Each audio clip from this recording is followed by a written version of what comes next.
जीवन में किसी पद पर रहा हूं या नहीं रहा, मैंने सदैव जनसेवा को महत्व दिया है। शिवपुरी मेरी कर्मभूमि है, कोलरस का मैं रहने वाला हूं, जन्मभूमि है। मैं सर्वप्रथम ईश्वर को धन्यवाद देना चाहता हूं कि दोनों भूमियों पर मुझे सेवा का मौका मिला। पर वर्तमान समय में भारतीय जनता पार्टी से, कोलरस से विधायक होकर जनसेवक हूं।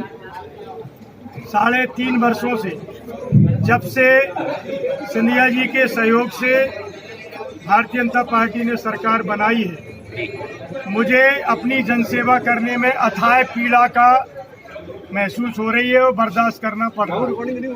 सिंधिया जी के साथ आई हुई जितनी टीम है, चाहे वो मंत्री हो या उनके सपा सालार हो, अखंड रूप से भ्रष्टाचार में डूबे हुए हैं। 3.5 वर्षों में मैंने जनसेवा में जो योजनाएं केंद्र प्रदेश सरकार की थी, जिनको मैं अपने अनुभव, अपने प्रयास, अपनी मेहनत से ला सकता था, मैं संक्षिप्त में यही कहूँगा कि कोलरस विधानसभा में आज 75 साल में छूटे हुए वो हर काम को अंजाम दिया है मैंने। चाहे वो पानी की योजनाएं हो, नल जल योजनाएं हो, कॉलेज हो, सेंट्रल स्कूल हो, बस स्टैंड हो, हाउसिंग बोर्ड कॉलोनी हो, बिजली के स्टेशन हो, सड़कें हो, अमृत सरोवर तालाब हो, सभी से मैंने अपनी जन्मभूमि को सिंचित किया है। लेकिन हर काम में, चाहे वो प्रभारी मंत्री हो, चाहे वो बिजली मंत्री हो, सभी ने मिलकर के पूरी ताकत से मेरे विकास कार्यों को रोका है।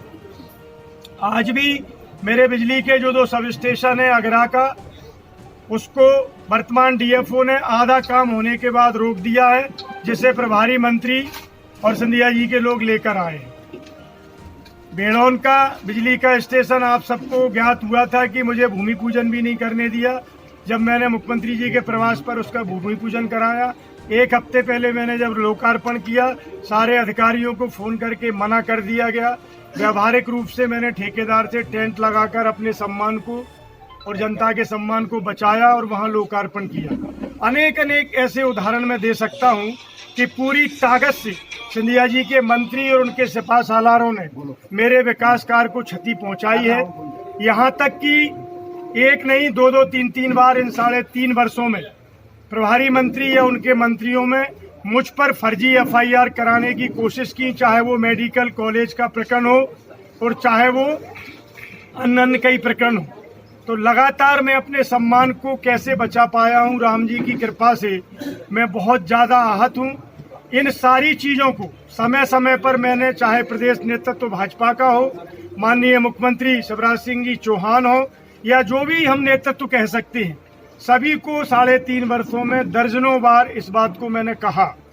और यहाँ तक 1-1.5 महीने पहले शिवपुरी जिले की कोर कमेटी में संपूर्ण शीर्ष नेतृत्व के सामने मैंने केवल इतना निवेदन किया कि माननीय मुख्यमंत्री जी, 3.5 वर्षों से मैं अपनी पीड़ा, क्षेत्र की जनता की पीड़ा आपके सामने रख रहा हूँ, लेकिन आप किस दबाव में हैं, मुझसे क्या भूल हुई है। पर मुझे लगता है कि शायद मुझसे ये भूल हुई कि मैंने माननीय जयभान सिंह पवैया जी का काम किया लोकसभा में। शायद मुझसे ये भूल हुई कि केपी यादव जी को जिताने में तिल बराबर मेरी सहयोग रहा। अगर ये भूल हुई है तो आगे से ये भूल मैं नहीं करूंगा। लेकिन कृपया करके जनता के विकास कार्यों को मंत्री न रोके। मंत्री जी से मेरी 5 मिनट आपके साथ बैठक करा दें। ये 3.5 साल में निवेदन करता रहा, लेकिन मेरे व्यस्ततम मुख्यमंत्री जी को मुझे 5 मिनट का समय देने का प्रभारी मंत्री से चर्चा का नहीं मिला और मुझे मजबूरन कोर कमेटी की बैठक में सीएम हाउस पर 1 महीने पहले खड़े होकर, जिससे पार्टी शायद अभद्रता मानती हो, मैं तो नहीं मानता, कि बंद कमरे में अगर विधायक अपने मुख्यमंत्री से बात नहीं कह सकता तो क्या मीडिया के सामने कहेगा, जो आज नौबत आई है।